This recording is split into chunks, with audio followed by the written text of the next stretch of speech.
A study was conducted to test the effectiveness of hearing aids.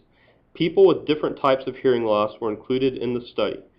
Which question would help in determining whether the conclusion above is valid? And the conclusion says, hearing aids are an effective way to treat hearing loss.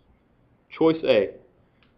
What was the average age of people in the study? B. What was the most common occupation of people in the study? C. How many people were included in the study? Or D. How many people in the study had vision problems? If you look and think about what's needed in order to have a valid scientific study, one of the things that you need to have is a large sample group. So that's going to be choice C, is a large sample group. Another thing, if you look at the other choices, average age, if you look at your conclusion, doesn't really say anything about age, so that's not going to really be a choice you would want to pick. Occupation, again, the conclusion doesn't say anything about occupation. And then vision problems, so again, you could mark that out. So even if you didn't remember that you need to have a large group for a scientific study to be valid, then you could eliminate the other choices as well. The pictures above show two organisms. Measure their body lengths to the nearest tenth of a centimeter.